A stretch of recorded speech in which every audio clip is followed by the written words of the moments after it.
Making Moves Monday. Before I get into my topic on tonight, here's a scripture for you.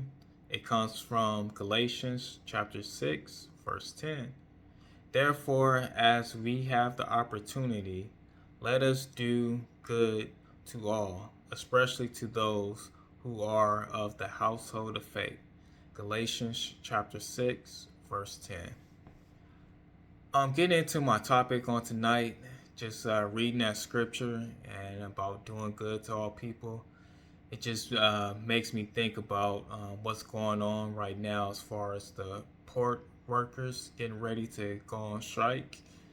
And the reason being is because they want more wages. And I'm assuming there's a few other things that they want as well.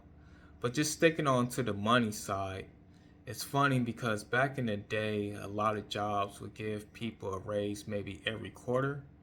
And now most jobs only give people a raise every possibly year. And then even with that, it's probably not even above $1. And it may even be lower than 50 cents.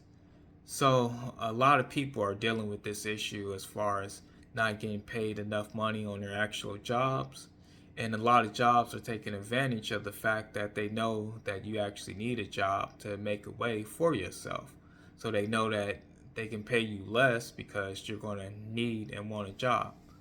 But getting into the topic for tonight, if you were to actually lose your job tomorrow, would you actually be okay? That's something that a lot of us need to actually think about because having your job is not guaranteed. There can always be layoffs. You can always get replaced. They're always looking to find someone to do your job better for a lesser price. So if you were to lose your job on tomorrow, would you actually be okay or would you actually be struggling?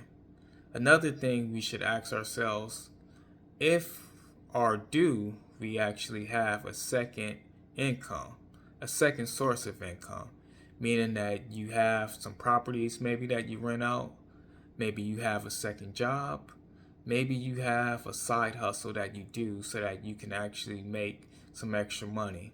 So it's important that we don't just rely on one job as our source of income, but we rely on other things as a source of income. And if you don't, you should start looking into those things so that you can find something else that can actually help you out. And I think the last thing I will say on tonight is, are you able to save $100 a month? It's said that most people in America live paycheck to paycheck. So a lot of people can't even save an actual $100. So you want to look at your budget, you want to look at what you're actually spending and see, can I actually start saving some money? Because you may need the money in the future when maybe you possibly may lose your job or maybe when things just get tight. So evaluate your finances and look at them and see, do I actually have the opportunity to save $100 a month? And then for those of you who are already doing that or already do have savings, are you able to actually save more than that? So I'm not sure how much you actually need, but you should actually know and see if you can actually save some money. But this has been a Make and Move Monday. Enjoy your night.